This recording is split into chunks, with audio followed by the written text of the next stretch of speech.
is starting his comedy career tonight. Who knows? We may be witnessing the birth of a star. Please welcome Dave Chappelle.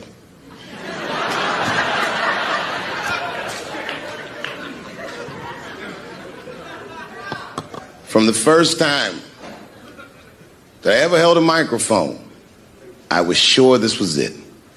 I knew I was home. I knew I had found my thing. And my God, man, I was a child. I got good. Matter of fact, I was good from the moment I started. And I'm not saying this to be a braggart. I'm telling you the truth. These old niggas was in awe of me. How is this little boy so poised? They used to say. I was. I mean, you know, I got better, but it started out good. About a year into it, when I was 15 years old, I had written a joke during the AIDS epidemic about having a Goodyear condom. Something, I don't even remember the joke. Something about an industrial strength condom by Goodyear. I just remember all the comedians really liked that joke. And there was an older comedian. And he came to me one night after the show, after he saw the joke, and he said, listen, I got an audition at another comedy club, and I was wondering, do you mind if I do that joke? I just want to borrow it. Now, I'm a kid. I don't know any better. I'm like, borrow it? Well, I guess, sure, if it'll help your career. I let him do the joke. And then weeks later, I was waiting to go on at a comedy club, and he went on before me, and he did the joke. And after the show, I pulled him aside and I said, hey, man, I don't mind you borrowing my jokes, but you got to give them back. He said, oh, I forgot to ask you. He goes, let me buy that joke from you for $50. And I said, man, I'd do it, but I'm just starting out. I need all the material I can get. The idea being that the more material I can accumulate, the faster I'll be able to make money for my work. I said, I can't do it. I want my joke back. I'll never forget this. Remember, I was a 15-year-old child. This guy was a grown-ass man. He stood up over me so I could see how big he was. And he said to me, really? I can just take it. And he did. I got scared because I was a child. But I never forgot that. I never forgot that. I was 15 years old. I'm 47 now. I think about this guy all the time. When I look at my own kids and I see how young and innocent they are, I can't believe someone did that to me. And I don't think about it every day because that was the worst thing that happened to me.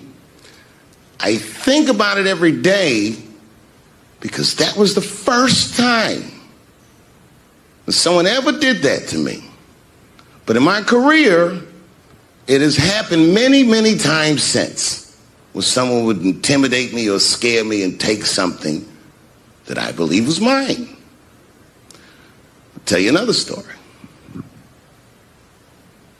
Now I'm 18 years old.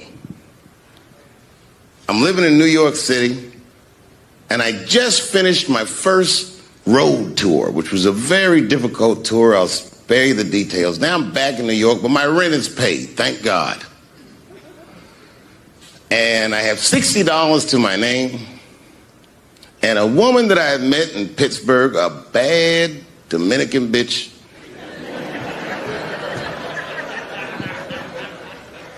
was coming to New York. She was going to spend the weekend with me. I couldn't wait for her to get there. She was coming that evening. But remember, I only had $60 for a whole weekend to entertain a bad bitch. Now I'm walking through Greenwich Village, and I see something I've never seen before. 3-card Monte. You know what that is? Yeah, the guy had the whole thing. The table was set up, and he had the 3 cards, and the crowd was hooting and hollering, and he was like, find the red card, find the red card, and people were playing. Sometimes they win, sometimes they lose, but it was really exciting, and I'm standing there watching it, and I noticed while I'm watching them play this game that the red card, the one you're trying to find, had just a little bend on the corner. And I'm watching it and I'm like, yo, this guy doesn't seem to know that red card is bent. I'm gonna beat this motherfucker. And I walked up to the table and I said, let me play a hand. And I put my last $60 on that table and he starts to shuffle and find the red card, find the red card. And I kept watching that bent card go around the table, make sure I kept my eyes on that bent card. And when he stopped shuffling and he said, find the red card, I pointed to it with confidence. Here it is right here. And he flipped it over and it was black. And he took my money. I couldn't fucking believe that. How did this nigga do that? Was that magic or sorcery? I was confused. So you know what I did? I sat there and I watched him for a real long time play the game. And I realized that all those people who was doing all that hooting and hollering and betting, my God, they were his friends. They were in on the whole thing. I felt so wronged. I felt so stupid.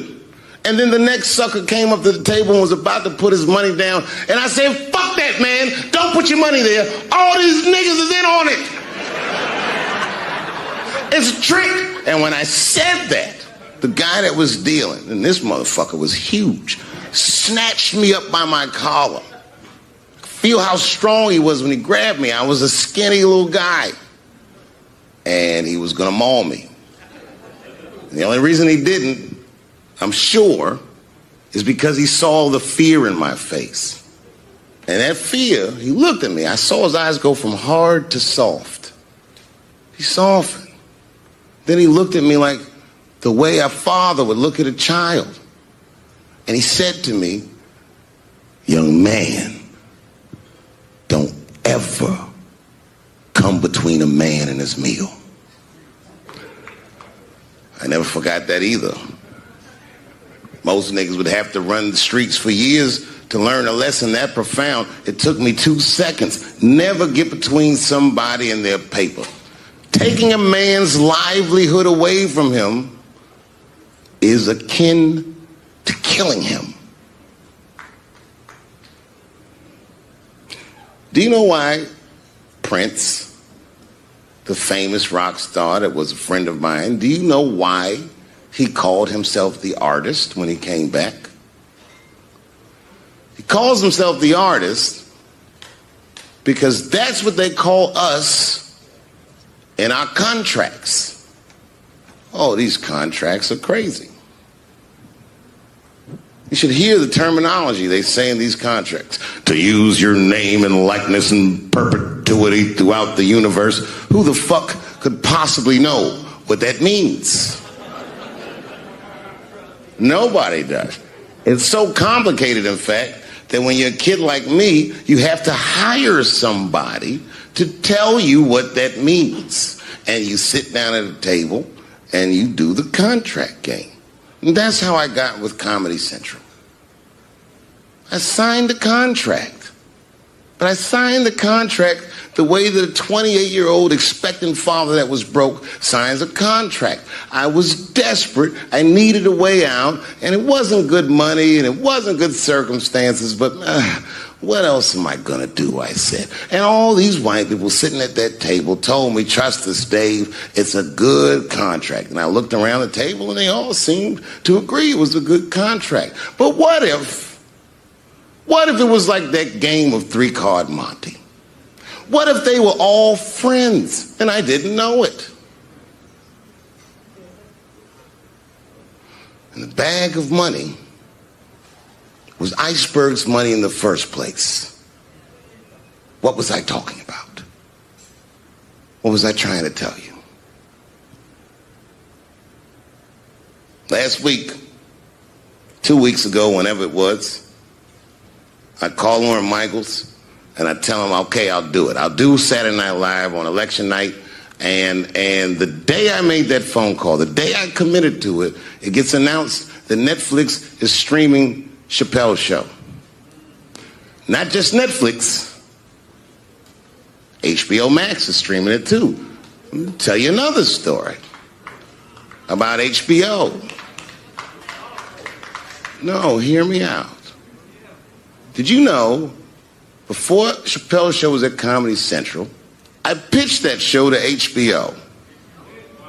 I told them what I wanted to do. Now, these are executives.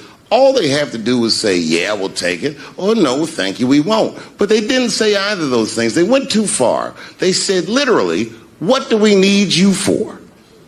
That's what they told me, as they kicked me out of the office. What do we need you for? And here we are, all these years later, and they're streaming the very show that I was pitching to them. So I'm asking them, what do you need me for?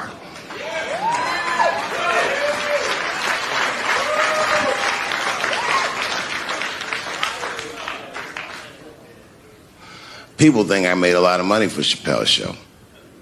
When I left that show, I never got paid. They didn't have to pay me because I signed the contract. But is that right? I found out that these people were streaming my work, and they never had to ask me, or they never had to tell me. Perfectly legal because I signed the contract. But is that right? I didn't think so either.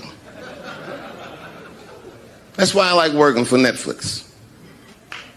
I like working for Netflix because when all those bad things happened to me, that company didn't even exist.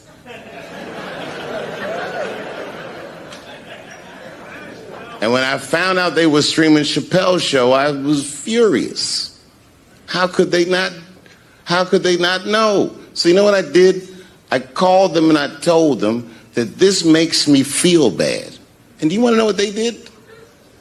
They agreed that they would take it off their platform just so I could feel better. That's why I fuck with Netflix. Because they paid me my money, they do what they say they're gonna do, and they went above and beyond what you could expect from a businessman. They did something just because they thought that I might think that they were wrong. And I